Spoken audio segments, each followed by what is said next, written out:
திருச்சிற்றம்பலம் தில்லையம்பலம் எல்லாம் அல்ல ஈர்த்தனை ஆண்ட எந்தை பிரான் அருள்தரும் பன்னார்மொழி அம்மையுடன் நம்ம திருநாவுடை பெருமானது திருவடி தாமரைகளை மணமொழி மைகளாலே வணங்கி அடியேனை இந்த சென்னரிலே ஆற்றுப்படுத்திய ஞானாசிரிய பெருமக்களுடைய திருவடி தாமரைகளை மணமொழி மைகளாலே இந்த சிவஞான சித்தியாராகிய தாமரைகளையும் மணமொழி மைகளாலே வணங்கி மகிழ்கின்றேன். திருவருளும் குருவருளும் கூட்ட நம்முடைய அருளந்தி சிவம் அருளி செய்த இந்த சிவஞான சித்தியாராகிய ஞானப்பணுகளிலே இருக்கிறோம்.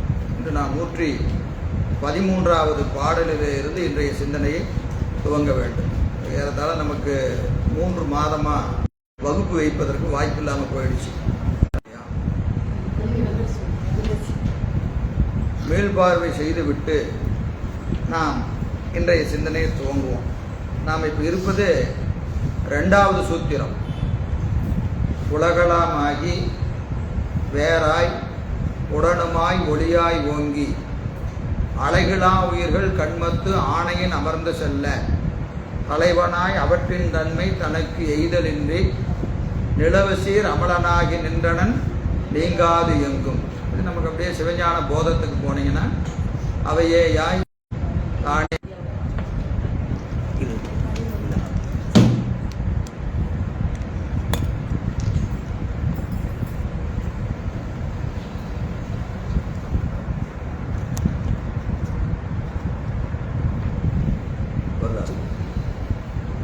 சரியா இருக்கு.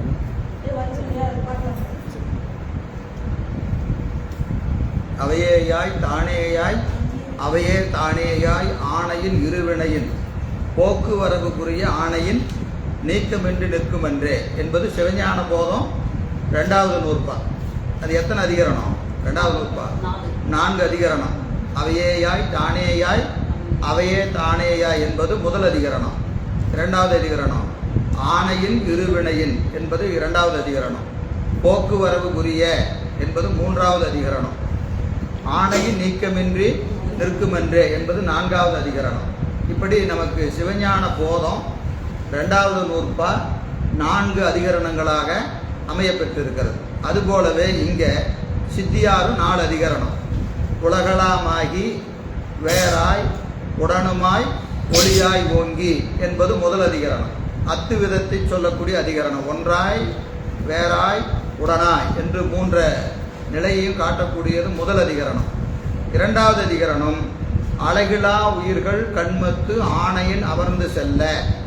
அலைகளா உயிர்கள் கண்மத்து ஆணையின் அமர்ந்து செல்ல என்பது 2வது அதிகரணம். அதுதான் இப்போ நம்ம 2வது அதிகரணத்தில் தான் இருக்கிறோம். 3வது அதிகரணம் தலைவனாய் அவற்றின் தன்மை தனக்கு எய்தலின்றி என்பது 3வது அதிகரணம். 4வது அதிகரணம் நிலவு சீர் அமலனாகி நின்றனன் நீங்காது எங்கும் என்பது 4ஆம் அதிகரணம். சிவஞான போதத்தில் 2வது நூற்பா 4 அதிகரணம். சிவஞான சித்தியாரில் 2வது நூற்பா 4 அதிகரணம். இதில் முதல் அதிகரணம் 2 பாட்டில் சொல்லிடுறார் சுருக்கமாக. 2 பாட்டு 92 93 ஆகிய 2 பாடலில் அத்துவித இலக்கணத்தை சொல்லிடுறார். 92 ஒன்றாய் உடனாய் என்றும் 93 வேறாய் என்பதையும் தனித்தனி பாட்டில் காட்டியிருக்கிறார். இதெல்லாம் நம்ம ஏற்கனவே சிந்தித்திருக்கிறோம். அடுத்தது 94லிருந்து நமக்கு 2வது அதிகரணம் வினை அதிகரணம். சிவஞான சித்தியாருக்கு பல சிறப்புகள் உண்டு. அதில் ஒரு சிறப்பு வினை கொள்கையை மிக விரிவாக சொல்லுகிற இடம். இதை தாண்டி நீங்கள் வேற எங்கேயும் வினை கொள்கையை விரிவாக பார்க்க முடியாது. அதனால அந்த 94வது பாடலிலே இருந்து வினையின் இயல்பை நமக்கு விரிவாக சொல்லுகிறார். 94 பார்த்தீங்கன்னா இவ்வுயிர் இருவினை இன்பதுன்பத்து பிறந்து இறந்து போவது வருவது ஆகும். மன்னிய வினைப்புலன்கள் தரணியோடு தராபதி போல அரண் தரும் வடிவும் கண்ம பயன்களும் தாமே மறுமை கண்ணே மறுவிடா என்று காட்டுறார். அப்போ இந்த 2வது அதிகரணத்தை தனி கூறா பிரிக்கிறார். 2 என்ன செய்யறாருங்க தனித்தனியாக பிரிக்கிறார். மூல பாடத்தில் அப்படி இல்லை, சிவஞான போதத்தில் அப்படி இல்லை. அவர் ஆணையின் இருவினையின் சொல்லி ஒரு மேற்கோள் ஒரு ஏது சொல்லி 3 பாடலில் வினையை சொல்லி முடிச்சிட்டார். ஆனால் இங்கே சித்தியார் ஆசிரியர் நமக்கு என்ன செய்கிறாருங்க இந்த அதிகரணத்தை பல கூறுகளாக பிரிக்கிறார். முதல்ல என்ன அப்படின்னு கேட்டீங்கன்னா, இவ்வுயிர் இருவினை இன்ப துன்பத்து பிறந்து இறந்து போவது வருவது ஆகும். இது ஒரு கூறு.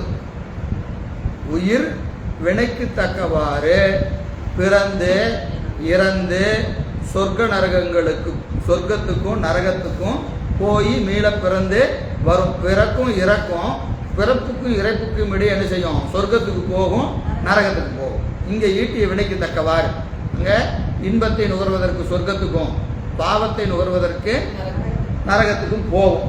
இவ்வுயிர் இருவினை இன்ப துன்பத்து பிறந்து இறந்து போவது வருவது ஆகும். பிறந்து இறந்து போவது வருவதுங்கிறார். பிறந்து இறவதும் போவது வருவதும் ஒன்றும் இல்லை, ஏற்கனவே நம்ம சொல்லியிருக்கிறோம். பிறந்து இறந்து என்பதும் இந்த மண்ணில் பிறப்பதும் இறப்பதும், போவதும் வருவது எங்க? சொர்க்க நரகத்துக்கு போவதும் வர்றதும். பிறந்து இறந்து போவது வருவது ஆகும். இது ஒரு கூறு. உயிர்னா வினை செய்யும், இந்த மண்ணில் வினை செய்யும். வினையின் காரணம், வினை செய்து முடித்தவுடனே என்ன ஆகும்? இறக்கும். இறந்த உடனே சொர்க்கத்துக்கு போகும், நரகத்துக்கு போகும், மீள வந்து இங்க பிறக்கும். வினையை சொல்லுகிற போது படிமுறையில் சொல்றார். வினை உண்டு, வினைக்கு தக்கவாறு தான் பிறக்கும். பிறந்து இங்க என்ன செய்யும்? வினையை செய்யும். வினையை செஞ்சுட்டு வினைக்கு தக்கவாறு இறக்கும், சொர்க்கத்துக்கு போகும், நரகத்துக்கு போகும், மீள பிறக்கும். மீள பிறக்கும். இருவினை இவ்வுயிர் இருவினை இன்ப துன்பத்து பிறந்து இறந்து போவது வருவது ஆகும் அப்படின்னு முதல் கூறுல நிறுவறார். இரண்டாவது கூறு என்ன சொல்றாருங்க? மன்னிய வினைப்பலன்கள் தரணியோடு தராபதி போல அரண் தரும். வினைப்பலனை ஊட்டுவது இறைவன் தான். இப்ப வினை வந்து நமக்கு இன்ப துன்பத்தை தரும், வினை தானே வந்து பற்றாது. வினை தானே வந்து பற்றாது. அப்ப வினையை ஊட்டுவதற்கு ஒரு ஊட்டுவான், வினையை ஊட்டுவதற்கு ஒரு ஊட்டுவான் வேண்டும். அவன் யாரு? முதல்வன், இறைவன் தான் வினைய ஊட்டுவான். எப்படிங்க ஊட்டுவான்னா, அதுக்கு ரெண்டு ஓமை சொல்றார். யாரு போல? அரசன் போலவும் மருத்துவன் போலவும் வினையை இறைவன் ஊட்டுவான். அதுக்கு ரெண்டு ஓமை மண்ணில் காட்டுறாரு. யாரு போல? அரசன் போலவும் மருத்துவன் போலவும் வினை பயனை இறைவன் ஊட்டுவான், வினை பயனை ஊட்டுவான். அப்போ அரசன் என்பது தராபதி. தரணி அப்படின்னா உலகம், பதினா அரசன், மண்ணை ஆளுகிற அரசன். அரசனுக்கு தராபதி என்று ஒரு பேர் இருக்கிறது. தரையை ஆளுவதினாலே அவனுக்கு தராபதி. தரணி அப்படி என்பதுக்கு மருத்துவன் என்ற சொல்லுக்கு தரணின்னு பொருள். தரணி என்ற சொல்லுக்கு மருத்துவன் பேர். அப்ப மன்னிய வினைப்பலன்களை, மன்னிய வினை, உயிரை பற்றி நிற்கின்ற வினையாகி இன்ப துன்பங்களை இறைவன் எவ்வாறு ஊட்டுவான் என்று சொன்னால், யார் போல ஊட்டுவான்? மருத்துவன் போல ஊட்டுவான், அரசன் போல ஊட்டுவான். இந்த ரெண்டு ஓமையை சொல்றார். ஏன் சொல்றாருங்கிறத பின்னாடி நம்ம 119 இருந்து அதை அங்க பார்த்துக்கலாம். சரியா? எனவே தரணியோடு தராபதி போல அரண் தரும். வடிவும் கண்ம பயன்களும் தாமே மறுமை கண்ணே மறுவிடா. இது மூணாவது கூறு. வடிவும் கண்ம பயன்களும், வடிவுன்னு உடம்பு, உடம்பும் கண்ம பயன்களும், கண்மத்தினுடைய பலன்களும் தாமே மறுமை கண்ணே மறுவிடா. இன்மைக்கு மட்டும் இறைவன் ஊட்டுவதல்ல, அடுத்த பிறப்பு, அதற்கடுத்த பிறப்பு என்று மேலே வருகிற பிறப்புகளிலே வினைக்கு தக்கவாறு உடம்பையும், உடம்பை வழியாக அனுபவிக்கக்கூடிய வினையையும் யாரு செய்வா? பெருமான் தான் கொடுப்பான். பெருமான் தான் கொடுப்பான். தானே அவை வந்து உயிரை பற்றாது, வினை தானே பயன் தராது. எனவே வடிவும் கண்ம பயன்களும் தாமே, தானே வராது. எப்போ? மறுமை கண்ணே. இந்த பிறப்புக்கு மட்டும் இல்ல, மேலை பிறப்புகளுக்கும் அவன் தான் ஊட்டணும். எனவே தாமே மறுமை கண்ணே மறுவிடா, வந்து சேராது. அப்போ இந்த பிறவில மட்டுமல்ல, இனி வருகிற பிறப்புகளிலும் உடம்பையும் உடம்பினால் நுகரப்படுகிற இன்ப துன்ப நுகர்வுகளையும் யார் கொடுப்பா? பெருமான் தான் கொடுப்பான். வடிவும் கண்ம பயன்களும் தாமே மறுமை கண்ணே மறுவிடா என்று காட்டுகிறார். சரியா? எனவே இதுல எத்தனை கூறா பிரிக்கிறார்? இப்போ 3 கூறா பிரிக்கிறார். 2வது நூற்பாவை மூணு கூறா பிரிக்கிறார். ரெண்டாவது நூற்பா ரெண்டாவது அதிகரணத்தை மூணு கூறா பிரிக்கிறார். நம்ம அங்க அப்படி இல்லை, சிவஞான போதத்தில் அப்படி இல்லை. இங்க என்ன செய்யறாருங்க, மூணா பிரிச்சு காட்டுறார். முதல்ல வினை உண்டு, வினை உண்டு என்பதையும், வினையை ஊட்டுகின்ற பெருமான் அரசன் போலவும் மருத்துவன் போலவும் வினைய ஊட்டுவான், உடம்பும் வினையும் தானே வந்து பயன் தராது என்பதை இங்க காட்டி மூணு கூறா காட்டி இருக்கிறார். இதுல முதல் கூறு என்னதுங்க, இவ்வுயிர் இருவினை இன்ப துன்பத்து பிறந்து இறந்து போவது வருவது ஆகும். இது முதல் கூறு. ரெண்டாம் நூற்பா ரெண்டாம் அதிகரணம், ரெண்டாவது அதிகரணத்துல முதல் கூறு. சரியா? நம்ம ஏற்கனவே நூற்பால தான் அதிகரணம் பார்த்தோம்.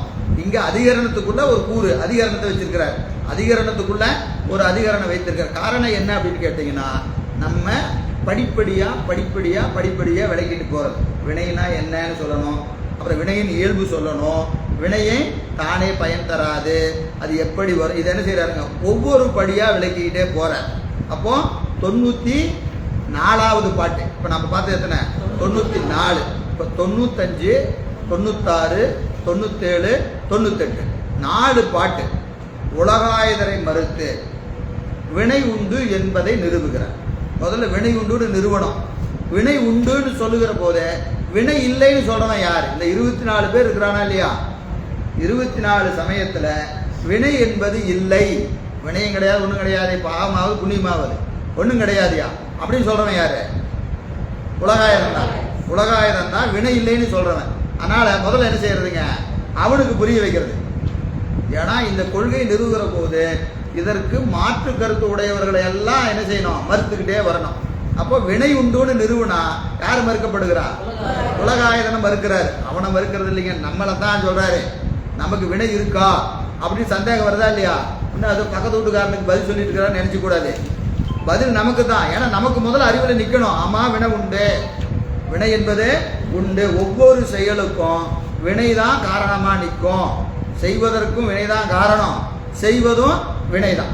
வினையை முதலாக கொண்டு வினை செய்கிறோம் என்பதை நம்ம அறிவுக்கு விளக்கணுமா இல்லையா?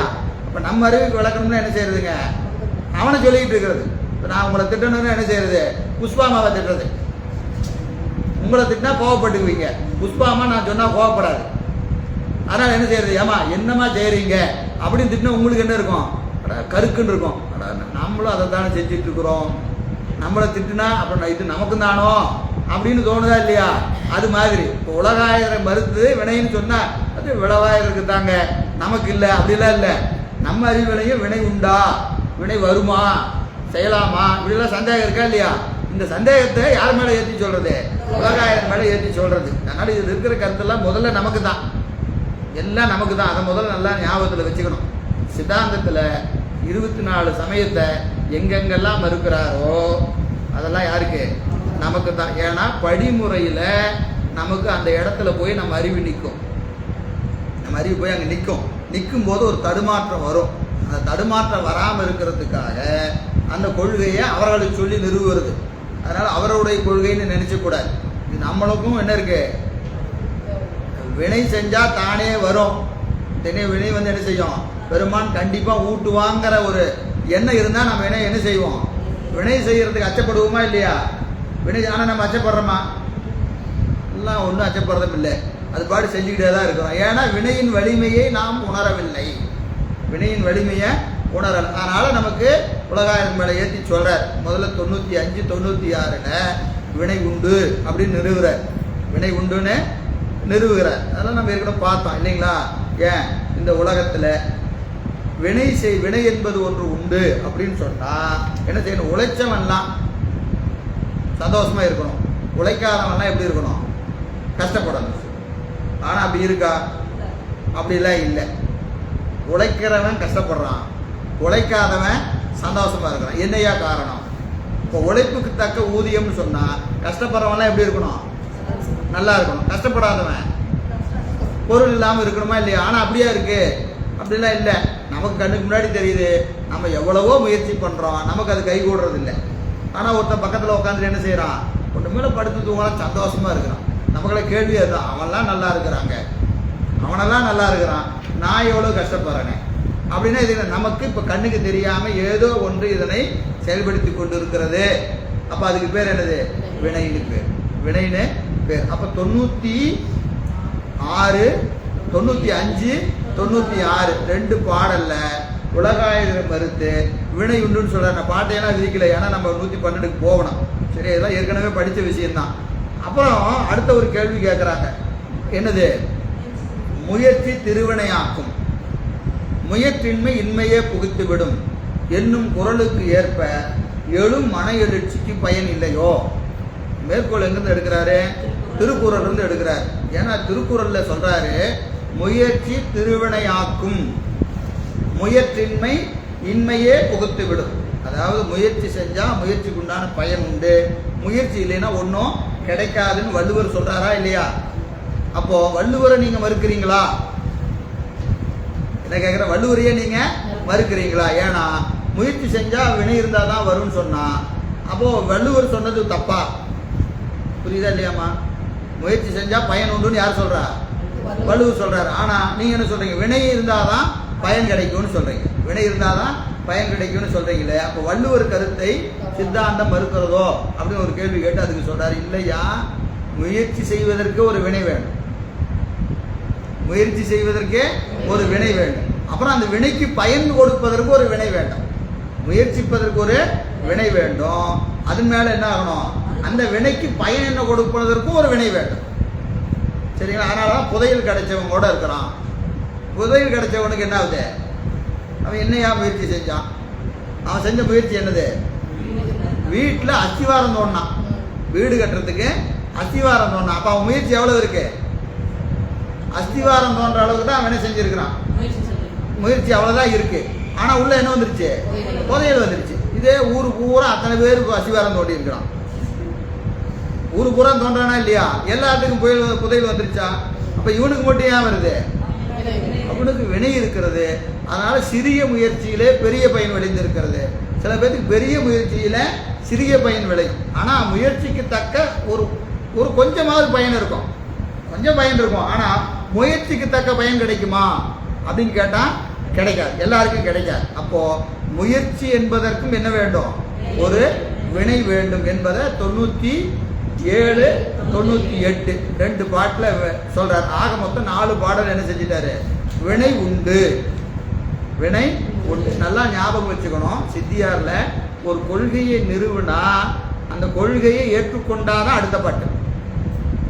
இல்ல அது கொள்கை நம்ம ஏற்றுக்கொள்ளனா அந்த பாட்டை திரும்ப திரும்ப படிச்சு தெளிவு பிறக்கிற வரைக்கும் என்ன போகக்கூடாது? அடுத்த பாட்டு வேணா. ஒரு கட்டடத்துல கீழே ஒரு வரி வச்சா அதுக்கு மேல ஒரு வரி, அதுக்கு மேல ஒரு வரி, அதுக்கு 10 வரி வச்சாதான் கட்டடம் வரும். நீங்க முதக்க வரியே கட்டல, இது நான் ஏத்துக்க மாட்டேன்னு 2வது வரி வச்சா என்ன ஆகும்? நிக்காது. புரியுதா? அப்ப முதல் கருத்தை ஏற்றுக்கொண்டாதான் 2வது கருத்து வரும். நீங்க முதல் கருத்து எனக்கு சந்தேகம் இருக்குதுங்க, சரி அதை அப்படியே வச்சுக்குவோம், 2வது கருத்துக்கு போவோம்னா அந்த கருத்துல உங்களுக்கு என்ன வராது? தெளிவு பிறக்காது, தெளிவே பிறக்காது. அப்ப அதனாலதான் அந்த சித்தியாருடைய சிறப்பே அதுதான். ஒவ்வொன்னா நிறுவிக்கிட்டே வருவார். அப்ப முதல் கருத்தை ஏற்றுக்கொள்ளணுங்கிறது தெளிவு. நமக்கு வினை உண்டா இல்லையா? உண்டு. வினைக்கு தக்கவாறுதான் நமக்கு இன்ப துன்பங்கள்லாம் வரும். இதை நிறுவினாதான் அடுத்த பாட்டை 99க்கே போகணும். புரியுதுங்களா? 98 வரைக்கும் இப்ப 4 பாட்டை என்ன செஞ்சிட்டாரு? வினை உண்டு என்று நிறுவிட்டார். அப்ப 98 முடிச்ச உடனே என்ன செய்யறாருங்க? அற்றேல் முயற்சி திருவினையாக்கும் முயற்றின்மை. இங்கதான் சொல்றாரு. மணிக்கு நான் கொஞ்சம் மாத்தி சொல்லிட்டேன். பேரு இளவு சாக்காடு மூப்பு இன்பமோடு பிணி என்னும் 6 முன்கருவில் பட்டது. பேரு இளவு இன்பமோடு பிணி மூப்பு சாக்காடு என்னும் 6 முன்கருவில் பட்டது. இது நமக்கு 99 என்ன செய்யறாருங்க? உனக்கு உயர்வு தாழ்வு இன்பம் துன்பம் அப்புறம் பிணி சாக்காடு என்னது? செல்வ வறுமை உயர்வு தாழ்வு இன்ப துன்பம் பார்த்தீங்கன்னா மாத்தி பேரு இளவு சாக்காடு மூப்பு சாக்காடு இன்பமோடு பிணி. பாட்டில் மாறி இருக்கும், உரை செய்யும் போது மாற்றி இருப்பார். புரியுதா இல்லையா? பாட்டுல எப்படி இருக்கு? பேரு இளவு இன்பமோடு பிணி மூப்பு சாக்காடுன்னு இருக்கும். அந்த கடைசியா இருக்கிறதுக்கு நடுவில் போடுறாரு. பேரு இளவு மூப்பு சாக்காடு இன்பமோடு பிணி. பேரு இளவுனா உயர்வு தாழ்வு, மூப்பு சாக்காடுனா பேரு இளவு என்பது என்னதுங்க? செல்வ வறுமை, செல்வமும் வறுமையும். மூப்பு சாக்காடு என்பது உயர்வு தாழ்வு. அடுத்தது இன்பமோடு பிணி, இன்பமோடு பிணி, இன்ப துன்பம், இன்ப துன்பம். அப்போ இந்த ஆறும் முன்கருவில் பட்டது. ஏற்கனவே முடிவு செஞ்சுதான் வரோம். வருகிற போதே இந்த குளத்துல பிறக்கிறாங்க, இந்த வீட்டில் பிறக்கிறாங்க, செல்வந்தனா பிறக்கிறாங்க, வறுமையான குடும்பத்தில் பிறக்கிறாங்க. இதெல்லாம் என்னது? முன்கருவில் பட்டது, முன்கருவில் பட்டது. அவ்விதி அனுபவத்தால் ஏறிடும் என்று இதை சொல்றார், விரிவா சொல்றார். அப்போ என்னதுங்க? இந்த ஆறும் இதே சிவபிரகாசத்துல போனீங்கன்னா மூணா சொல்லுவார்.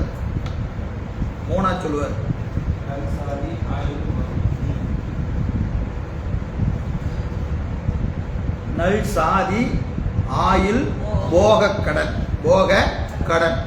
அத மூணை தான் என்ன செய்யறாரு இங்க ஆறா சொல்றாரு. நல் சாதினா உயர் சாதி சொன்னா கீழ் சாதி, சரிங்களா? போகம், இன்பம், துன்பம் எல்லாமே அந்த மூணை நேர்மறை எதிர்மறை மாத்தி வச்சுக்கினா ஆறா வந்துடும். அதே தான் இங்க சொல்றாரு. எனவே இந்த ஆறும் என்னது? முன்கருவில் பட்டது என்று இந்த 99ல சொல்றாரு. அந்த வகையில இந்த உயிருக்கு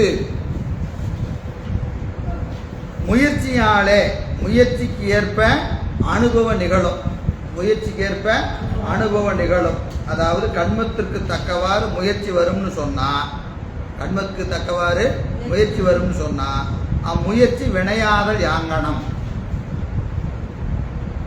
அதாவது கொஞ்சம் குழப்பணும். முதல்ல பேரு இளவு சாக்காடு மூப்பு இந்த ஆறும் முன் விதிப்படி தான் வரும். ஏற்கனவே செஞ்ச வினைக்கு தக்கவாறு தான் வரும்னு சொல்லிட்டார். சரி, அது சொன்னதுக்கு அப்புறம் என்ன செய்யறாருங்க? வினையாலே உடம்பும் உடம்பாலே வினையும் தொடர்ச்சியாய் வருவது.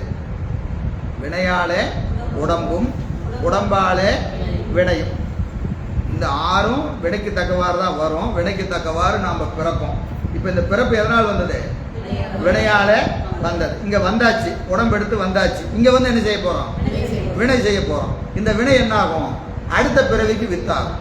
அப்போ ஏற்கனவே செஞ்ச வினை இந்த பிறவிக்கு வித்தாகும். இப்ப செய்யற வினை அடுத்த பிறவிக்கு வித்தாகும். அதனால வினையால உடம்பு வரும், உடம்பால வினை வரும். இது மாறி மாறி ஏற்கனவே செஞ்ச வினைக்கு தக்கவாறு இந்த உடம்பு வரும். இந்த உடம்பை வச்சுக்கிட்டு புதுசா வினை செய்வோம். அதனால அடுத்த உடம்பு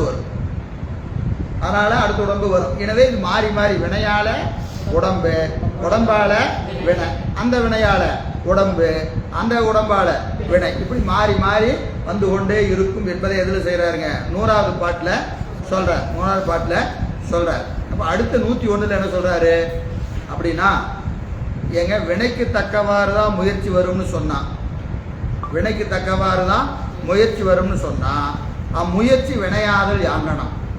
இங்க பாட்டெல்லாம் மனப்பாடம் பண்ண வேண்டாம். இது ஒவ்வொன்றுக்கு கேள்வி இருக்கு பாருங்க. இந்த கேள்வியை விளங்கிட்டாவே போதும். முதல்ல என்ன சொல்றாரு? உடம்பால வினை வருது, வினையால உடம்பு வருது. மாறி மாறி உடம்பால வினை, வினையால உடம்புன்னு மாறி மாறி வருது. சரி, இப்ப என்ன கேள்வி அப்படின்னு கேட்டீங்கன்னா, இப்போ நான் ஒரு வினை செய்கிறேன். வினை செய்கிற போது இதற்கு ஆதாரமா இருந்தது எது? உடம்பு. இப்போ உடம்புக்கு எது ஆதாரமா இருந்தது? வினை. சரி, இப்போ நான் ஒருத்தரை திட்டுறேன்னு வச்சுக்கங்க. ஏன் திட்டுறேன்? ஏற்கனவே நான் ஒரு வினை செஞ்சிருக்கிறேன். அந்த வினையினால நான் என்ன செய்யறேன்? ஒருத்தரை திட்டுறேன். இன்னைக்கு பூரா உங்களை திட்டுறேன்னு வச்சுக்கிறேன். உதாரணம் பூரா இன்னைக்கு நீங்க. சரி, உங்களை நான் திட்டுறேன். உங்களையும் திட்டணுமா? சரி, எனவே இப்ப நான் திட்டுறேன். இப்ப என்ன கேள்வினா, நான் ஏற்கனவே வினை செஞ்சிருக்கிறேன். அந்த வினையினாலதான் நான் என்ன செய்யறேன்? திட்டுறேன். இப்ப நானா திட்டினா? திட்டினதுக்கு என்ன காரணம்?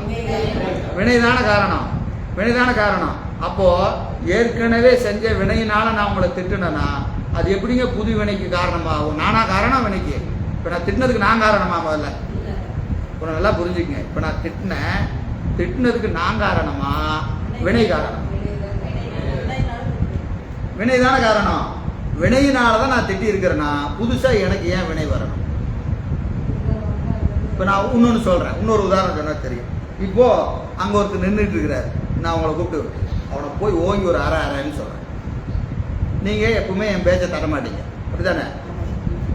போய் என்ன செய்கிறீங்க? ஓங்கி அரைஞ்சிடுறீங்க. ஏமா அடிச்ச அப்படின்னு அவன் கேட்குறான். நீங்கள் என்ன சொல்லுவீங்க? எனக்கெல்லாம் தெரியாதுங்க, அடிக்க சொன்னார் அடிச்சிட்டேன், அடிக்க சொன்னார் அடிச்சிட்டேன் சொல்கிறோமா இல்லையா? இப்போ என்ன சொல், இதுக்கு நான் காரணம் இல்லை, இதுக்கு நான் அடிச்சதுக்கு நானா காரணம்? அவர் சொன்னாரு அடிச்சிட்டேன். இப்போ அந்த செயலுக்கு நீங்க முதன்மையா நான் முதன்மையா? நான் தானே முதன்மை. அப்போ அதை அதை அடிச்சதுக்கு அவன் கோவப்படணும். யார் மேலே கோவப்படணும்? என் மேலே தானே கோவப்படணும். உங்க மேலே கோவப்படலாமா?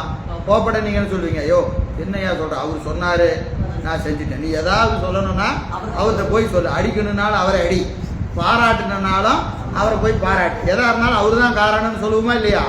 அது மாதிரி வினையால என்ன செய்யறோம்? ஒரு வினையை செய்கிறோம். இந்த உடம்பை கொண்டு என்ன செய்யறோம்? இந்த உடம்புக்கு காரணம் வினை. இந்த வினையை கொண்டு என்ன செய்யறோம்? இன்னொரு முயற்சியை செய்கிறோம்.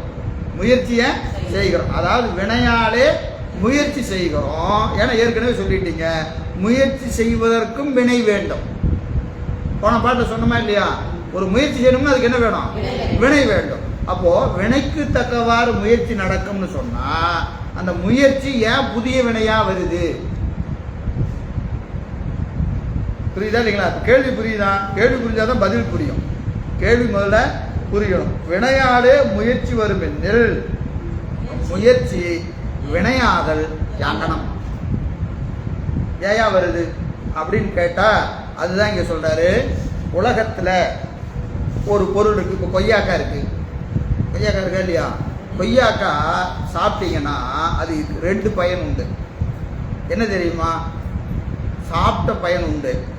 ஒரு நம்ம சாப்பிட்றத விட்டுருங்க, ஒரு காக்கா சாப்பிடுதுன்னு வச்சுங்க. காக்கா சாப்பிடுது, எதை சாப்பிடுது? கொய்யாக்காயை சாப்பிடுது. சாப்பிட்டு போய் என்ன செய்யுது? எங்கேயாவது போய் எச்சத்தை போட்டுட்டு போயிடும். உடனே அது என்ன ஆயிரும்? மரமாக வந்துடும். இப்போ நடந்த வேலை ஒன்று தான். என்ன செஞ்சது? சாப்பிட்டுச்சு. சாப்பிடும்போது அதுக்கு என்ன ஆயிடுச்சு? பசி அடங்கிருச்சு. பசி அடங்கிருச்சு. ஆனால் அந்த எச்சம் என்ன ஆயிடுச்சு? திருப்பி இன்னொரு மரம், ஒரு மரம் இல்லை பல மரம் முறைக்கிறது.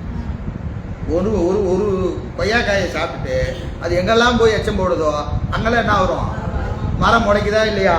அப்போ அது போல ஞாலத்து விளைந்தவை, உலகத்தில் விளைஞ்ச காய்கனிகள் இருக்கா இல்லையா? உணவுமாகி மேலைக்கு வித்துமாகுமா போல். பூம சொல்ற மேலைக்கு வித்துமாகுமா போல் நாம் செய்யும் வினைகள் எல்லாம், நாம செய்யற வினையெல்லாம் என்ன ஆகும்? முயற்சியாகவும் வரும், மேலை வினைக்கு வித்தாகவும் வரும். மேலை வினைக்கு வித்தாகவும் வரும். ஊமைய என்ன சொல்றாரு? காய்கனிகள், நாம சாப்பிட்ற காய்கனிகள்னு உதாரணம் சொல்றாரு. இன்னும் தெளிவா வேணும்னா சிவபிரகாசம் 31 குற்ற தொழில் நினைவு குறையால் இருவினைகள் உளவாகும் என்று சொல்றாரு. 30 சிவபிரகாசம் 30 மேலை வருவினைக்கு ஏது எண்ணில் அங்கன் விருப்பு வெறுப்பு என்று அறி. ஏற்கனவே அதெல்லாம் விளக்கியாச்சு. என்னது? நீ செய்யும் போத போய் அடிக்கும் போத அவர் சொன்னாரு அப்படின்னு மட்டும் அடிக்கணும். நீங்க என்ன செய்வீங்க? ரொம்ப நாளா இவனை அடிக்கணும்னு நினைச்சுக்கிட்டு இருந்தோம். இதுதான் நல்ல சாட்சி. அவர் ஒன்னு அடினா கொஞ்சம் நல்லா இருக்க ரெண்டை வச்சுடு. ஏன் அவன் மேல ஏற்கனவே நமக்கு என்ன இருந்தது? ஏக கடுப்புல இருந்தேன் அவன் மேல அப்படின்னு சொல்லி வைக்கும்போது என்ன செஞ்சிருது? ரெண்டை வச்சுட்டு நான் அடிக்கலீங்க, அவர் தான் அடிக்க சொன்னான்னு சொல்லணும். புரியுதா இல்லையா? ஏன் செய்யும் போது நமக்கு என்ன வருது? விருப்பும் வெறுப்பும் வருது. விருப்பும் வெறுப்பும் வருது இல்லையா? உதாரணம் சொன்னா தெரியும். இப்போ எல்லாமே பெருமான் தான் ஊட்டுறாரு,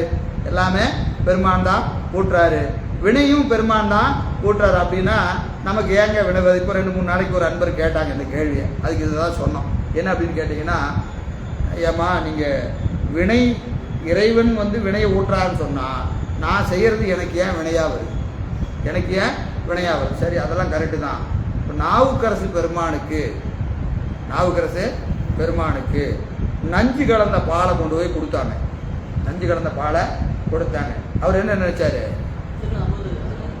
திருவருள் இவன் மூலம் எனக்கு விஷத்தை கொடுக்கணும்னு அவருக்கு தெரியுமா தெரியாதா? பாலில் நஞ்சு கலந்துருக்குதுன்னு நாவுக்கரசு பெருமான் தெரியுமா தெரியாதா? தெரியும். இவன் மூலம் நஞ்சு கலந்த பாலை ஊட்டணும்னு பெருமான் முடிவு பண்ணிட்டா நான் என்ன செய்ய முடியும்? ஆகட்டும் அப்படின்னு என்ன செஞ்சாரு? 5 எழுத்தை சொல்லி மடக்குன்னு குடிச்சிட்டாரு. நீங்க நல்லா தான் சொல்றீங்க, வினைக்கு தக்கவாதான் பெருமான் ஊட்டுறான்னு சொல்றீங்களா இல்லையா? அப்போ நான் அதே பாலில் உங்க கண்ணுக்கு முன்னாடியே 2 சொட்டு விஷத்தை கலந்து அம்மா சாப்பிடுங்க அப்படின்னு நான் கொடுக்குறேன். இப்போ நீங்க என்ன நினைக்கணும்? பெருமான் இவன் மூலம் நஞ்சு கலந்த பாலை கொடுக்கணும்னு நினைச்சிருக்கிறாரு. சரி குடிப்போம் அப்படின்னு குடிப்பீங்களா? எல்லாமே பெருமான் ஊட்டுறதானே பேசுறீங்க. பேசும்போது நல்லா தான் பேசுறீங்க. எப்படி திருவருள் அப்படின்னு பேசுறீங்களா இல்லையா? இப்போ ஊட்டுறாரு. யார் ஊட்டுறா? பெருமான் தான் ஊட்டுறாரு. தான் கண்ணுக்கு முன்னாடி மறைஞ்சி கூட ஊத்தல, கண்ணுக்கு முன்னாடி 2 சொட்டு விஷத்தை கலந்து குடிங்க. பெருமான் தான் ஊட்டுறாரு. குடிப்பீங்களா? ஐயோ அதை எப்படி குடிக்க முடியும்? ஏங்க ஊட்டுவது பெருமான்னு முடிவு பண்ணியாச்சு. வினை உங்களுக்கு ஊட்டுகிற ஊழ் வந்தே தீரும்னு சொல்லியாச்சு. இப்போ நீங்கள் குடிக்கலினாலும் நான் என்ன பண்ணுவேன்? 2 கையும் காலையும் கட்டி போட்டு ஊற்றி விட்டுருவேன். நீங்கள் சந்தோஷமாக குடிப்பீங்களா? அப்போ இறைவன் தான் ஊட்டுகிறான்னு சொன்னா அதை அப்படியே ஏற்றுக்கொள்ளக்கூடிய பக்குவம் நமக்கு இருக்கா? பேச்சளவில் பேசிக்கிட்டு தான் இருக்கிறோம். ஏன் ஏற்றுக்கிறோம்னா வந்ததுக்கு அப்புறம் வேற வழியே இல்லை. ஒன்று தப்பிக்கிறதுக்கு வழி இல்லை. தப்பிக்கிறதுக்கு எங்காவது சந்துக்கு போது கிடைச்சா முட்டி மோதி பார்ப்போம். ஒன்றும் வழி இல்லைன்னா இறைவன் தான் ஊட்டுகிறான் அப்படின்னு என்ன செய்வோம்? சொல்லுவோம். அப்போ நமக்கு அதை அப்படியே ஏற்றுக்கொள்ளக்கூடிய பக்குவம் நமக்கு இல்லை. அது வரைக்கும் வினை தோன்றிக்கொண்டேதான் இருக்கும். ஒரே செயல் தான் ஞானிகள் என்ற நிலைக்கும் நாம் நினைக்கிற நிலைக்கும். அவங்களுக்கு ஏன் வினை வரல, நமக்கு ஏன் வினை வருகிறது என்று சொன்னால் அந்த இடத்துல நாம எப்படி ரியாக்ட் பண்ணுவோம்? அதே இடத்துல நாம் நிற்கிறோம். அவர் நின்ன இடத்துல நாம நிற்கிறோம்னா எப்படி ரியாக்ட் பண்ணுவோம் அப்படின்னு நம்ம வெளியில சொல்ல வேண்டாம். நம்மளே யோசிச்சு பார்த்தா தெரியும். இல்லை நம்மளால முடியாது. இப்போ வினை வருமா வராதா? கண்டிப்பா வரும். அதை தான் இங்க சொல்ற, உடம்பால வினையும் வினையால உடம்பும் தொடர்ச்சியாய் வரும் என்று சொல்லி, இந்த முயற்சியாலே வினை வரும் எண்ணில் அம்முயற்சி வினையாதல் யாகனம் என்று சொல்லி இந்த பாடல்ல சொல்லுகிறார். அடுத்தது 103, 104, 105, 106 இந்த 4 பாட்டில் என்ன செய்யறாருங்க? வினையின் இயல்பு சொல்றார். இன்ப துன்பங்களினுடைய இயல்பு. இதம் அகிதம் என்பது இங்கு என்னை. இதம்னா என்னது? அகிதம்னா தீவினை. அதை டிஃபைன் பண்ற. நல்வினைனா என்ன, தீவினைனா என்ன? நல்வினைனா எது நல்வினை? எதுமா நல்வினைனா என்னது?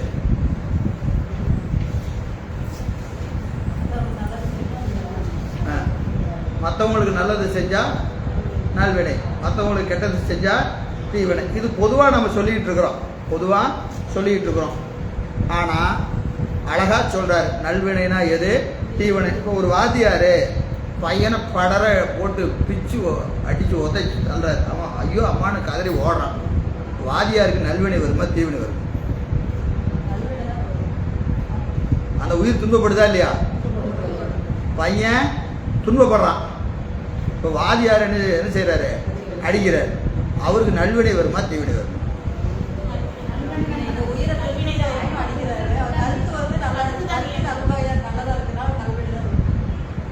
இதம் அகிதங்கள் என்பது என்ன எண்ணின் உயிர்க்கு உறுதி செய்தல் இதம்.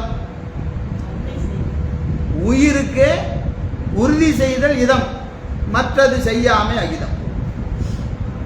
இதுக்கு மேல இதம் அகிதத்தை யாரும் டிஃபைன் பண்ணவே முடியாது. உயிருக்கு நல்லது செஞ்சா அதுக்கு நல்வினைன்னு பேர். உடம்புக்கு நல்லது செய்யறது இல்ல. உடம்புக்கு நல்லது செய்யறதுக்கு நல்வினை பேர் இல்ல. உயிருக்கு நல்லது செய்யறதுக்கு நல்வினைன்னு பேரு. உயிருக்கு கெட்டது செஞ்சா அதுக்கு தீவினைன்னு பேரு. புரியுதா? ஒருத்தன் இருக்கிறான், சாயந்தரம்னா 6 மணிக்கு அவன் போறதும் இல்லாம வா மாப்பிள்ள உனக்கு செலவு நான் பார்த்துக்கிறேன் அப்படின்னு கூட்டிகிட்டு போகிறான். கூட்டிகிட்டு போகிறானா இல்லையா? ஏன்னா தனியாக போய் அங்கே சாப்பிட்டா போர் அடிக்கும். ஆனால் என்ன செய்யறது, காசு இல்லாட்டி வா பரவாயில்ல மாப்பிள்ள வான்னு கூட்டிகிட்டு போகிறான். இப்போ இவனை கேட்டால் அவன் எனக்கு பெஸ்ட் ஃப்ரெண்டுமா, ஏன் சாயந்தரமான அவன் கூட்டிகிட்டு போகிறான், அவன் பெஸ்ட் ஃப்ரெண்டுமா. இப்போ அவன் அந்த உயிருக்கு நல்லது அவனுக்கு நல்வழி வருமா தீவிரம் வருமா? தீவிரம். அதே ஆளு காலையில் அடிச்சது தெளிவே இல்லை தம்பி, தலைவலிக்குது, ஒரு மாத்திரை வாங்கின 10 ரூபா கொடுனா காசு இல்லாட்டுவான். காலையில் மாத்திரைக்கு காசு கேட்டா 10 ரூபா தரமாட்டான், சாயந்தரம் சாப்பிட்றதுக்கு 100 ரூபா செலவு பண்ணும். புரியுதா இல்லைங்களா? அது அப்போ எது நல்வினை? உயிருக்கு உறுதி செய்தல் நல்வினை, அதற்கு எதிர்மறையா மற்றது செய்யாமை தீவினை என்று சொல்ற. எனவே அந்த 103வது பாட்டுல தீவினைனா என்ன, நல்வினை, இது மீமாஞ்சகரை மறுக்கிறதுக்கு 4 பாட்டு வைக்கிறார். மீமாஞ்சகரை மறுக்கிறதுக்கு 4 பாட்டு. முதல்ல வச்ச 4 பாட்டு யாரை மறுக்கிறதுக்கு? உலகாயதரை மறுக்கிறதுக்கு 4 பாட்டு வச்சுட்டார். இங்க மீமாஞ்சகரை மறுக்கிறார். ஏன் மீமாஞ்சகரை மறுக்கிறாரு அப்படின்னு கேட்டீங்கன்னா, மீமாஞ்சகர் வினை உண்டு என்று ஏற்றுக்கொள்வாங்க. வினை உண்டு, ஆனா என்ன செய்வாங்க?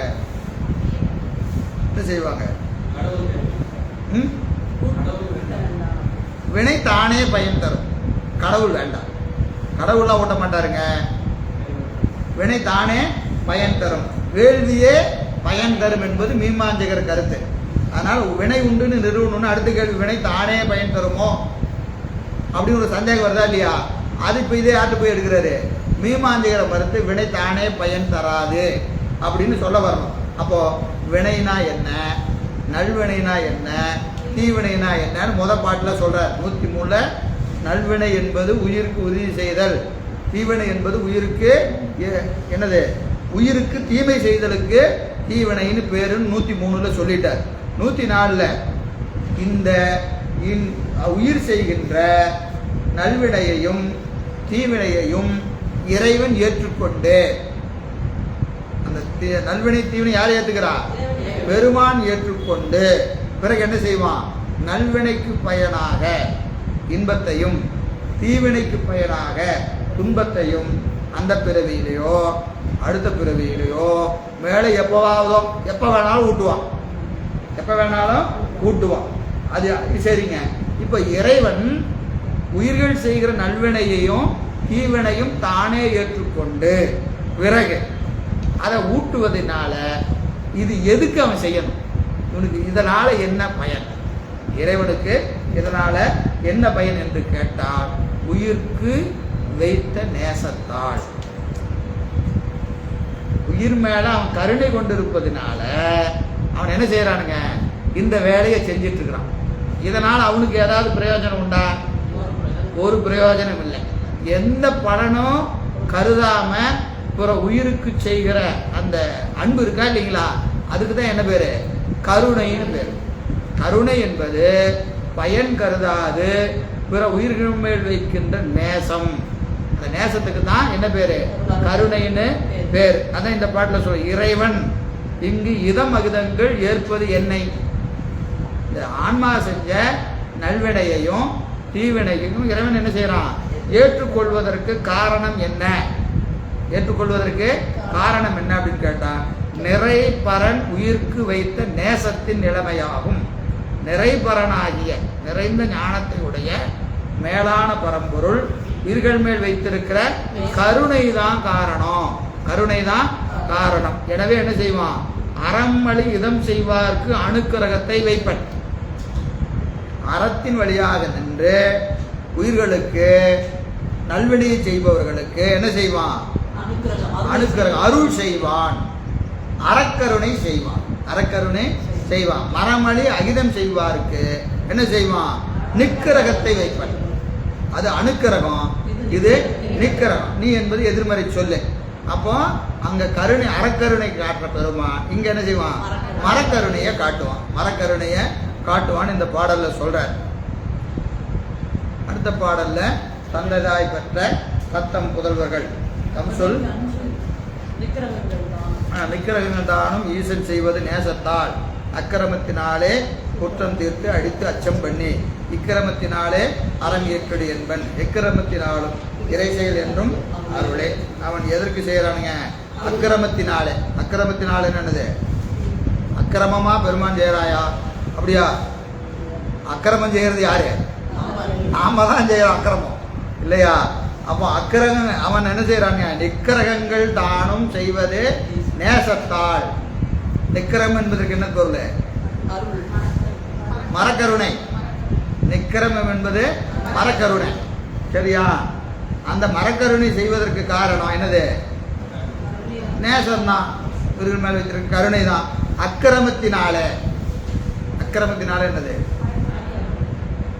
அக்கிரமம். அக்கு என்பது என்னது? சுட்டு. மேல சொன்னாரா இல்லையா? எது? நேசம். அணுக்கிரகம். இந்த அணுக்கிரகம், அணுக்கிரகத்தை இங்க சுற்றாரு அக்கிரமம்னு. அக்கிரமத்தினாலே குற்றம் தீர்த்து அடித்து அச்சம் பண்ணி. அவனை திருத்தத்துக்கு என்ன செய்வாரு? பயமுறுத்தி பார்ப்பாரு. திருந்தலைன்னா 2 வச்சிருவாரு. முதல்ல மிரட்டி பார்ப்பாரு. திருந்தலைன்னா 2 வச்சு திருத்தத்துக்கு பார்ப்பார். எனவே அக்கிரமத்தினாலே குற்றம் தீர்த்து அடித்து அச்சம் பண்ணி. எக்கிரமத்தினாலும் என்ன செய்வான்? இறை செயல் என்றும் அருளே. அவன் அக்கிரமம் செஞ்சாலும் சரி, நிக்கிரமம் செஞ்சாலும் சரி, அருளே. அவன் அருள் மட்டும்தான் செய்வான் என்பதை சொல்ற.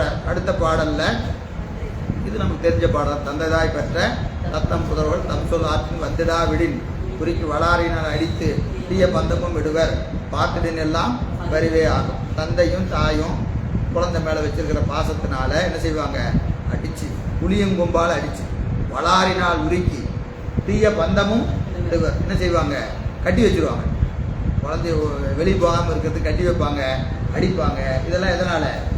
உயிர் மேல் வைத்திருக்கிற பாசத்தினால, அந்த அன்பினால செய்வாங்க. அதுபோல இந்த நீர் முறைமையன்றோ ஈசனார் முனிவு. முனிவுன்னு என்னது? முனிவு கோபம். முனிவுனா கோபம். இது வகையில தான் பெருமான் நம்ம மேல சொல்லக்கூடிய அவன் காட்டுகிற கோபமும். சில நேரத்தில் மரக்கருணை காட்டுறானா இல்லையா? மரக்கருணை என்பதை கோபம்னு சொல்றாரு. ஏன்? திருத்தணுங்கிறது தான் அவனுடைய நோக்கம், அடிக்கணுங்கிறது அவன் நோக்கம் இல்லை என்று இந்த பாடல சொல்றாரு. அடுத்தது 107, 108, 109, 110 இது எல்லாமே என்னதுங்க? வினை தானே பயன் தராது. வினை தானே பயன் தராது என்பதை என்னது? வயலில் இடக்கூடிய மருந்து, திரவியம் அதெல்லாம் என்ன செய்யுது? ஒரு இடத்துல போட்டால் ஒரு இடத்துல விளையுதா அப்படின்னு சொல்லி மறுக்கிறாரா இல்லையா? செய்கிடும் தலையும் தின்னும் திரவியம் அதுவும் போல பொய்த்திடும் செய்தி கட்டே உருவிக்கும் பலத்தை எண்ணில். எப்படி ஒரு ஒரு உரத்தை கொண்டு போய் வயலில் போட்டிங்கன்னா அதுக்கு என்ன செய்யுது? தானாக பயன் கொடுக்குதா இல்லையா? இது ஒரு ஆள் அங்கே உட்காந்துக்கிட்டு இதை எடுத்து இந்த செடி இந்தா வச்சுக்கோ, இந்த செடி இந்தா வச்சுக்கோ அப்படின்னு யாராவது கொடுக்குறாங்களா? அதுபோல வினை தானே பயன் கொடுக்கும். சொல்லும் போது நமக்கு சொல்ற மாதிரி சொன்னீங்க, திடீர்னு மாத்திட்டீங்களே. அப்படியா? செய்கிடும் தலையும் தின்னும் திரவியம் அதுவும் உய்த்திடும் செய்தி கேட்டு உருவிக்கும் பலத்தை. தெய்வம் வேண்டாம், தெய்வம் வேண்டாம் அப்படின்னு சொல்றாங்க. அதுக்கு என்ன செய்யறாங்க? வயல்ல இடக்கூடிய தலை, வயலுக்கு வைக்கிற உரம், மருந்துன்னு உரம், இதெல்லாம் தானே தானே பயன் கொடுக்குது, தானே தானே பயன் கொடுக்குது. எனவே அதுபோல வினை என்ன செய்யும்? தானே பயன் கொடுக்கும். யார் வேண்டாம்? இறைவன் வேண்டாம் அப்படின்னு சொல்லி அதை என்ன செய்யறான்? உதாரணம் சொல்றாங்க. அவன் சொன்ன உடனே அது சொல்றாரு. அதுபோல அப்படின்னு சொன்னா உனக்கு நீ சாப்பிட்ட சாப்பாடு வயிற்றுக்குள்ள போய் என்ன ஆகும்? உய்த்திடும் செய்தி. அடுத்த பாட்டில் செய்கிடும் தலையும் தின்னும் திரவியும் அதுவும் போல உய்த்திடும் செய்தி கட்டே உருவிக்கும் பலத்தை எண்ணில் வைத்திடும் சோறும் பாக்கும் அருந்தினர் வயிற்றில் மாய்ந்தார் உனக்கு மெய்த்திடும் பலம் மலமலால் வேறுண்டோ? வினை கெட்டு தானே பயன் கொடுக்குன்னு சொன்னா சாப்பிட்ட சாப்பாடு கெட்டா என்ன ஆகும்? மலமாத்தாய் ஆகும். சாப்பிட்ட சாப்பாடு எல்லாம் நடத்துறது தான், இது மீள் பார்வை தான். சரியா? எனவே அது என்னது? சாப்பிட்ட சாப்பாடு என்ன ஆகும்? மலமாத்தான் ஆகும். அது மாதிரி வினை கெட்டா என்ன ஆகும்? பயன் தராது. வினை கெட்டு பயன் தராது. வினை கெட்டு பயன் தராது. அப்போ அதை என்ன செய்யணும்? அதை வாங்கி கொடுக்கறதுக்கு ஒரு ஆள் வேணும். வாங்கி கொடுக்கறதுக்கு ஒரு ஆள் வேணும். கடவுள் வேண்டும் என்பதை நிறுவுகிறார் இந்த பாட்டில எல்லாம். இதெல்லாம் விரிவாக நடத்தின பாட்டு தான். எவ்வளோ தடவை நடத்தினாலும் புதுசாக தான் இருக்குது இந்த பாட்டெல்லாம். திருப்பி போட்டு கேட்டுக்க வேண்டியதுதான். சரி, அடுத்த பாட்டில் என்ன செய்கிறாரு? இந்த இம்மையம்மைய ஆதல் பற்றி வேறிடம் என்றால் வேண்டாம். கெட்டு பயன் கொடுத்தல் சிறுபான்மைக்கு உண்டு. சிறுபான்மைக்கு உண்டு. ஒரு உதாரணம் ஏற்கனவே அவன் சொன்னான். என்ன சொன்னான்? வயலில் இடுகிற தலையும் மருந்தும் கெட்டா பயன் தரும், அது போலன்னு அவன் சொன்னான். உடனே நாம் என்ன செய்கிறோம்? அது ஏதாவது 1-2 தான் இருக்கும், பெரும்பாலும் கெட்டா பயன் இல்லை. அதுக்கு சாப்பாடை உதாரணமாக சொன்னார். உடனே அவன் கேட்குறான், ஏங்க பல 99 விழுக்காடு கெட்டா பயன் இல்லை, ஒரு விழுக்காடு இருக்குமா இல்லையா? இருக்குமா இருக்காதா? இருக்கும். வினை அந்த ஒரு விழுக்காடுல ஏன் வரக்கூடாது? புரியுதா? கேள்வி புரியுதா இல்லைங்களா? கெட்டே பயன் கொடுப்பன சிறுபான்மைக்கு உண்மையின், பெரும்பான்மை இல்லை. சரி, சிறுபான்மை நடக்குதா இல்லையா? கெட்டு பயன் கொடுக்கறது. அப்ப வினை ஏன் அந்த சிறுபான்மையில் இருக்கக்கூடாது? சிறுபான்மையில் ஏன் இருக்கக்கூடாதுன்னு ஒரு கேள்வி கேட்குறேன். கேட்ட உடனே அதுக்கு என்ன செய்யறாரு? யா அப்படியே வச்சுக்கிட்டாலும் பொருந்தாது. கெட்ட இடத்திலேயே பயன் கொடுக்குன்னு சொன்னாலும் அது பொருந்தாது. ஏன்? வினை செஞ்சது ஒரு இடம், பயன் கொடுக்கறது இன்னொரு இடம். இங்க வினை செய்யறோம், பயன் எங்க வருது? சொர்க்கத்துல வருது, நரகத்துல வருது, அடுத்த பிறப்புல வருது. இந்த செடிகிட்ட போய் உரத்தை போட்டா அந்த செடி நல்லா வருமாயா? எங்க கெடுதோ அங்கதான் பயன் கொடுக்கும். இங்க கெட்டு அங்க பயன் கொடுக்குமா? கொடுக்காது. அதனால நீ சொன்ன ஓமையே தப்பு. முதல்ல உனக்கு மறுத்தாடி ஏத்துக்க மாட்டேன்ட்ட. இப்ப என்னது? ஓமையே தப்பு. திரவியங்கள் விரவி இடத்தே வீந்து. திரவியங்கள் என்னது? திரவியம்னா இந்த இடத்துல என்னது? திரவியம்னா பொருள். இங்க பொருள் என்னது? மருந்தும் அந்த சாப்பாடு எல்லாமே தான்.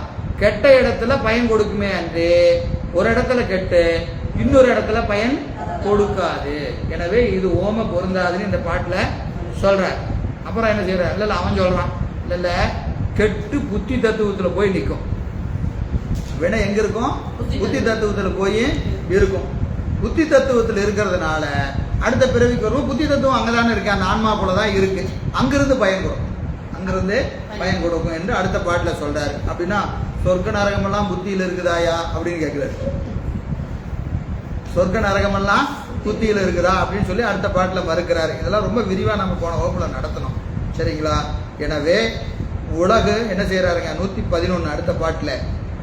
அப்போ வினைக்கான காரணம் தானம் செய்பொருள் தரித்தோர் செய்தவர் தக்க செய்தி பின் ஊனமுறவே காண்டும். அழிந்து நித்தமில்லாதது 4. தானம் செய்கிற பொருள் அழிஞ்சு போகும். ஒரு பொருளை நம்ம ஒருத்தர் கொடுக்குறோம், அந்த பொருள் என்ன ஆகும்? அழிஞ்சு போகும். தானம் செய் பொருள் தரித்தோர், வாங்கினவன் அவன் அழிஞ்சு போவான், கொடுத்தவன் அழிஞ்சு போவான். அப்புறம் அதனால் ஏற்பட்ட வினை அழிஞ்சு போகும். இப்போ 4மே அழிஞ்சு போகும். தானம் செய் பொருள் தரித்தோர் செய்தவர் தக்க செய்தி, செஞ்ச வினை, இது எல்லாமே என்ன ஆகும்? அழிஞ்சு போகும். அப்போ இந்த தானம் செஞ்சவனுக்கு ஒரு வினையை கொடுக்கணும், தானத்தை வாங்கினவனுக்கு ஒரு வினை கொடுக்கணும், இந்த பொருளை அழிச்சு ஒரு இடத்துல ஒடுக்கணும். இதையெல்லாம் செய்யறவனுக்கு பேர் தான் இறைவன். தானம் செய் பொருள் தரித்தோர் செய்தவர் தக்க செய்தி பின் ஊனம் முறவே காண்டும் பலம் உருவிப்பான் ஒருவன் வேண்டும். இதெல்லாம் இந்த 4மே கெட்டு போகும். கொடுத்தவனும் இருக்க மாட்டான், வாங்கினவனும் இருக்க மாட்டான், கொடுத்த பொருளும் இருக்காது, இதனால் ஏற்பட்ட வினையும் இருக்காது. எல்லாமே என்ன ஆகும்? கெட்டு போகும். அப்ப கெட்டு போனா இது என்ன செய்யணும்? சூக்குமமா ஒரு இடத்துல கொண்டு போய் இதை வைக்கணும். சூக்குமமா ஒரு இடத்துல கொண்டு போய் வைக்கணும். இப்போ ஒரு சொத்து இருக்குதுன்னு வச்சுக்கங்க. ஏப்பா நான் என் பையன் இன்னும் வரல, இந்தாங்க என் காலத்துக்கு பின்னாடி அவனுக்கு மறக்காம இதை அவன்கிட்ட கொடுத்துருங்க அப்படின்னு கொடுத்துட்டு போனா, இந்த அம்மா போனதுக்கு அப்புறம் அவர் இருந்து பையனுக்கு கொடுக்கணுமா இல்லையா? இப்போ இவர் இல்லை, பையன் வரல, பையன் எங்கேயோ இருக்கிறான்னு வச்சுக்கங்க, பாரியில் இருக்கிறான். இந்த அம்மா கடைசி காலம் வந்துருச்சு, என்ன செய்யுது? பையன் வந்த உடனே பத்திரமா என் சொத்தை பூரா கொடுத்துருங்க அப்படின்னு யார்கிட்ட கொடுப்பாங்க? யார்கிட்ட கொடுப்பாங்க? ஒரு நம்பிக்கையான ஆளாக பார்த்து கொடுப்பாங்க. எல்லாத்தையும் கொடுத்துட மாட்டாங்க. நம்பிக்கையான ஆளாக பார்த்து என்ன செய்வாங்க? பையன் வந்த உடனே இதை மறக்காமல் கொடுத்துருங்க அப்படி கொடுத்துட்டு போனால் இவர் என்ன செய்வார்? வாங்கி வச்சிருந்து அவன் வருகிற காலத்தில் எப்போ உங்கள் அம்மா என்கிட்ட சொல்லி இதை கொடுத்துட்டு போனாங்க, இந்த இது பூரா உன்னுடையது அப்படின்னு யார்கிட்ட கொடுப்பாங்க? பையன்கிட்ட கொடுக்குறாங்களா இல்லையா? அது மாதிரி இப்போ வாங்க வேண்டிய ஆள் வரல, கொடுத்தாலும் இல்லை, கொடுத்தாலும் இல்லை, வாங்க வேண்டிய ஆள் வரல. இந்த ரெண்டுக்கு நடுவில் பொதுவாக ஒரு ஆள் நிற்கணும். அந்த ஆள் என்ன செய்யணும்? கொடுத்த ஆளையும் பார்க்கணும், வாங்கின ஆளையும் பார்க்கணும். அவன் தான் என்ன செய்ய முடியும்? கொடுக்க முடியும். இப்போ இவன் வாங்கி வச்சுட்டு இவன் போயிட்டான், இவன் பையன் என்ன செய்வான்? எங்கள் அப்பா சொத்துன்றான் சொல்லுவானா இல்லையா? வீட்டில் இருந்துங்க எங்கள் அப்பா தான் வச்சுருந்தாருங்கன்றான். ஏன்னா இவனுக்கு தெரியாது இல்லை. அப்போது கொடுக்குற ஆள் யாராக இருக்கணும்? கொடுத்த ஆளையும் பார்க்கணும், வாங்கின ஆளையும் பார்க்கணும், நியாயமான ஆளாக இருக்கணும். நியாயமான ஆளாக இருந்தால் தான் இந்த செயல் நடக்கும். அது மாதிரி இப்போ வினை செய்கிற நாம அழிஞ்சு போவோம், உடம்பு அழிஞ்சு போகும். கை நீட்டி வாங்கினவன் அழிஞ்சு போவான், கொடுத்த பொருள் அழிஞ்சு போகும். இப்போ இதையெல்லாம் வினையாக கன்வெர்ட் பண்ணி கொடுத்த ஆளுக்கு ஒரு வினை, வாங்கின ஆளுக்கு ஒரு வினை. இறப்பவருக்கு ஈய வைத்தார், ஈபவர்க்கு அருளும் வைத்தார், கரப்பவர் தங்கட்கெல்லாம் படுநரகங்கள் வைத்தார், பரப்பு நீர் கங்கையாலை படசடை பாகம் வைத்தார், அரக்கனுக்கு அருளும் வைத்தார் ஐயன் ஐயாரனாரை. கேட்டவனுக்கு கொடுக்கறதுக்கு ஒரு ஆள் வச்சுட்டார், கேட்டவனுக்கு கொடுக்கறதுக்கு ஒரு ஆள். கொடுத்தவனுக்கு என்னங்க வச்சார்? அருள் வச்சாராம். சரியா? அதுதான் பெருமை. இந்த பாட்டு அதான் சொல்றாரு. இந்த நாள் அழிஞ்சு போகும், ஆனால் அழியாத ஒரு பரம்பொருள் இருக்கும். இதை பூரா இதெல்லாம் என்னவா கன்வெர்ட் பண்ணிடுவாரு? வினையா கன்வெர்ட் பண்ணிடுவாரு. இந்த பொருளை எல்லாம் அழிஞ்சு எல்லாம் சூக்குமாயிடும். அழிஞ்சதுன்னா என்ன அர்த்தம்? சூக்குமமாகுதுன்னு அர்த்தம், வேற ஒன்றும் இல்லை. இதுக்கு கொடுத்தவனுக்கு ஒரு வினை எடுத்து அவன்கிட்ட வச்சிரு, அவன் புத்தி தத்துவத்தில் வைப்பார். வாங்கினவனுக்கு ஒரு வினையை வச்சு அவன் புத்தி தத்துவத்தில் வைப்பார். இந்த பொருளை ஒடுக்கி மாயையில் வைப்பார், மாயையில் வைப்பார். நாளைக்கு ஊட்டும் போத இவனுக்கு அருளை மாயிலிருந்து எடுத்து இருந்தா இதை அனுபவிச்சுக்கோ அப்படின்னு கொடுப்பார். வாங்கினவனுக்கு ஒரு வினை எடுத்து அவன்கிட்ட கொடுப்பார். இப்படி அதெல்லாம் செய்வதற்கு யார் வேணும்? இனமிழ் செய்தி, இனமிழ் செய்தி யாரு? ஈசன் இடும்படி. இனமிழ் செய்தி ஈசன் இடும்படி. நூனங்கள் அதிகம் நோக்கி, நூனங்கள் அதிகம் நோக்கி வினை நோய் தீர பல நுகர்விப்பான். நூனங்கள் அதிகம் நோக்கி என்பதை பாருங்க, ரொம்ப முக்கியமான இடம். கீழே உரை இருக்கா இல்லையா? நூனங்கள் அதிகம் நோக்கி இருக்கா இல்லையா? அதுக்கு என்ன பொருள் செஞ்சிருக்கிறாரு?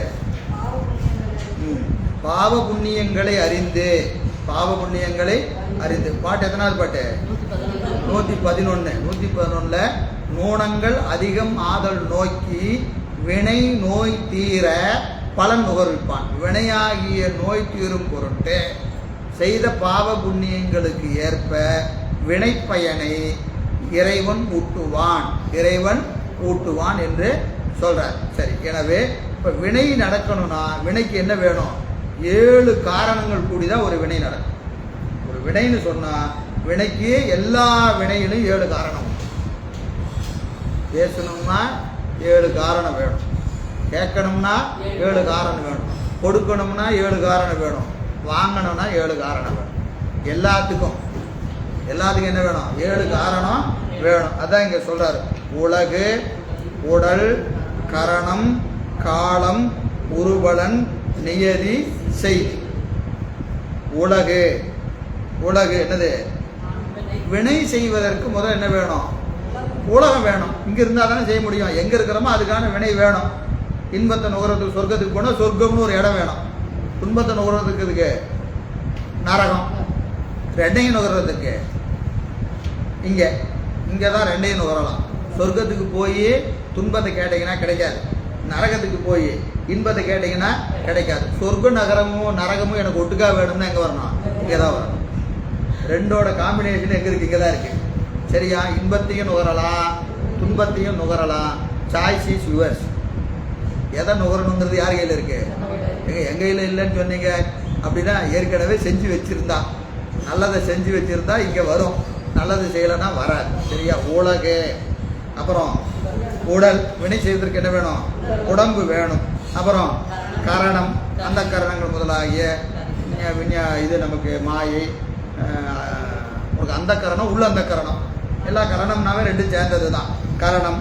அப்புறம் காலம், அதற்குரிய காலம். அடுத்தது உருபலன், ஒரு பலன், செய்யப்படு பொருள். அடுத்தது நியதி, காலம் வேணும், நியதி வேணும். காலம் வேணும், நியதி வேண்டும். செய்தி என்பது வினை. செய்தி என்பது வினை. வினை என்பது இப்போ 2 வினை இருக்கு பாருங்க. உருபலன் ஒன்று இருக்கு, செய்தின்னு ஒன்று இருக்கு. உருபலன் செய்தி. உருபலனாலும் வினைதான், செய்தினாலும் செயல்தான். ரெண்டுக்கு என்ன வேறுபாடு? ஏற்கனவே செஞ்ச வினைக்கு உருபலன்னு பேரு, அது இப்போ என்னவா வரும்? செயலா வரும். ரெண்டு வினை இருக்கு. என்னது? கொண்டு வந்த ஆகாமி, கொண்டு வந்த பிராரத்த வினை, இப்ப செய்யற ஆகாமிய வினை. ரெண்டு வினை இருக்கா இல்லையா?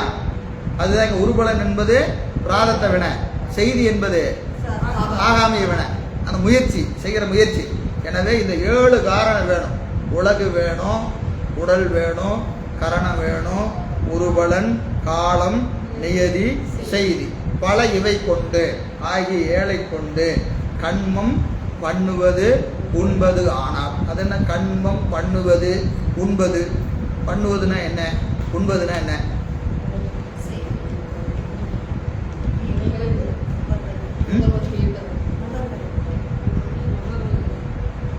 பண்ணுவதுன்னா நம்ம போய் அடிச்சாங்கல்ல, அது பண்ணுவது. அடி வாங்கினான் பாருங்க, அவன் உண்பது. அடிச்ச ஆள் ஒண்ணு, அடி வாங்கின ஆள் ஒண்ணு. சரியா? அடிச்ச ஆள் என்னது? செய்யறது, அனுபவிக்கிறது. இன்னொரு ஆள் உண்பது. உண்ணுதல் என்பது அனுபவித்தல். இப்ப நமக்கு ரெண்டு நடக்கும். ஒண்ணு நாம செய்வோம், இல்ல நமக்கு செய்வாங்க. ரெண்டும் ஒரு உயிர் அனுபவிக்குதா இல்லையா? வினையும் போத நாம பிறருக்கு போய் வினை செய்வோம். இன்னொன்னு நமக்கு ஒருத்தன் செய்வான். நமக்கு செய்யும் போது அதுக்கு உண்ணுவது, நாம செய்யும் போத செய்வது. புரியுதா இல்லையா? ரெண்டுக்கும் வினை வேணும், ரெண்டுக்கும் வினை வேணும். கண்மம் பண்ணுவது உண்பது ஆனால். பண்ணுவது கண்மம் பண்ணுவது, கண்மம் உண்ணுவது. கொடுக்கிறது வாங்கிறது, கொடுக்கிறது வாங்கிறது. வினையை கொடுக்கிறது, வினைய வாங்கிறது. கண்மம் பண்ணுவது உண்பது ஆனால் அலைகளா அறிவன் அருளினால் அணைத்திடும். அலைகளா அறிவன் அருளினால் அணைத்திடும் என்று இந்த பாடல்ல காட்டுகிறார். இது வரைக்கும் நம்ம பார்த்தாச்சு. சரி, டீ சாப்பிட்டு ரிவிஷனுக்கே டீ டைம் ஆகிப்போச்சு. மகிழ்ச்சி.